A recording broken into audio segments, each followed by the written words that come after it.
श्री हनुमान बेनीवाल जी। धन्यवाद सभापति जी। आज सदन में भारत के संविधान की 75 वर्षों की गौरवशाली यात्रा पर चर्चा हो रही है।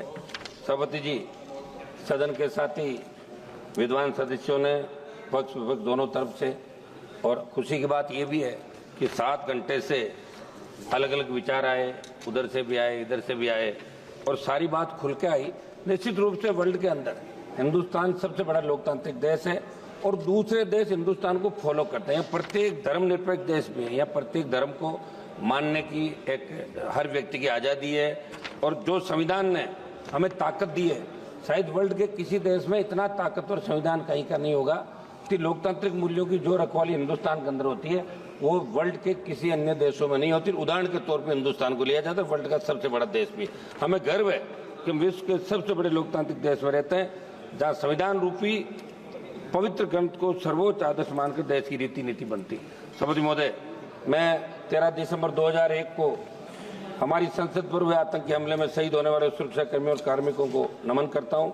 मैं नमन करता हूँ बाबा साहब भीमराव अंबेडकर जी, सर छोटू राम जी, शिवाजी महाराज, महाराजा सूरजमल जी, चंद्रशेखर आजाद जी, अशफाक उल्लाह खान जी और भगत सिंह जी तथा सुभाष चंद्र बोस और उनके जैसे वीरों और महापुरुषों को नमन करूंगा। भगवान बिरसा मुंडा जी, सरदार उधम सिंह जी को और जलियांवाला बाग में शहादत देने वाले वीरों और राजस्थान के मानगढ़ में शहादत देने वाले मेरे वीर आदिवासियों को। महोदय, जिनकी वजह से देश आज़ाद हुआ, जिनकी वजह से आज़ाद भारत में संविधान अंगीकृत, उनका मान सम्मान करना हमारा परम कर्तव्य है। बाबा साहब अम्बेडकर जी ने कहा था कि संविधान मात्र कानूनी दस्तावेज नहीं है, ये हमारे जीवन का सारथी है और सामयिक आवश्यकताओं के अनुरूप है। सभापति महोदय, हिंदुस्तान में प्रत्येक नागरिक को वोट का अधिकार देने की पैरवी बाबा साहब ने करी।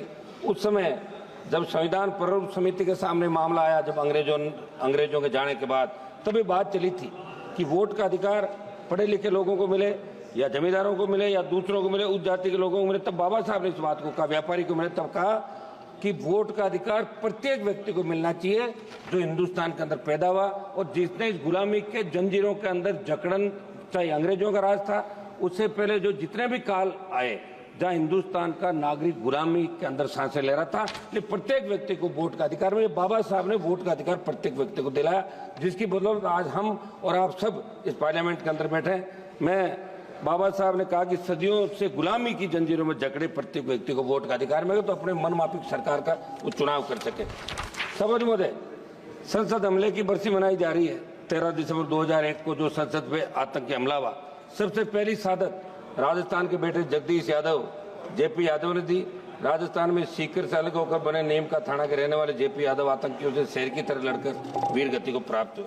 सभापति महोदय, 26 नवंबर 1949 को हम भारत के लोगों ने स्वतंत्र भारत के संविधान को अंगीकृत, अधिनियमित और आत्मसमर्पित करने का संकल्प लिया था।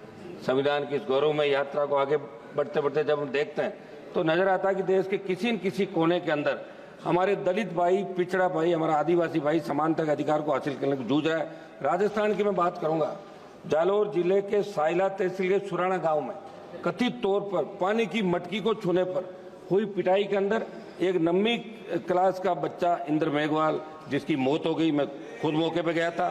पाली के सरकारी हॉस्पिटल में कोविड हेल्थ सहायक जितेंद्र मेघवाल की हत्या इसलिए कर दी कि आप मूछ नहीं रख सकते, मुंह तक अधिकार। एक मिनट साहब, बात तो करने दें, ऐसे क्या कर रहे हैं आप? केवल इस बात के लिए कर दी क्योंकि वो मूछ सकता था। हाल ही में बालोतरा में गिरसाराम मेघवाल की हत्या कुछ लोगों ने कर दी। मेरे संसद क्षेत्र की खींवसर विधानसभा क्षेत्र के तांतवास गांव में मेघवाल समाज के परिवारों को दबंगों ने पीटा, मगर कोई कार्रवाई वहां की पुलिस नहीं कर रही, जहाँ राजस्थान के अंदर आपकी सरकार आती है। मैं मांग करूंगा कि आजादी के 75 साल बाद दलितों को, पिछड़ों को, सबको उनका हक और अधिकार मिले, और जो कानून है उसके दायरे के अंदर प्रत्येक व्यक्ति को न्याय कैसे मिले, यह आप लोग इसके अंदर कराएं। राष्ट्रपति महोदय ने 26 नवंबर 2024 को कहा था कि बाबा साहब अम्बेडकर जी की प्रगतिशील और समाज सोच के छाप हमारे संविधान पर अंकित है। इस बात को देश की सरकार आमसद करे और सोचे कि बाबा साहब की समाज सोच के अनुसार कार्य क्यों नहीं कर रहे हैं। भाजपा के साथी सदस्यों ने देश में लगाया गया आपातकाल का जिक्र किया।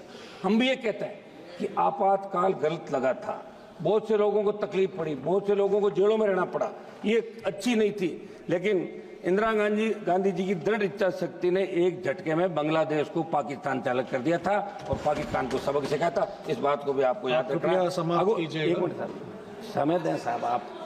हम उस समय तो घोषित आपातकाल कर, लेकिन आज जो अघोषित आपातकाल है उसका क्या कोई भी सिस्टम के खिलाफ बोले?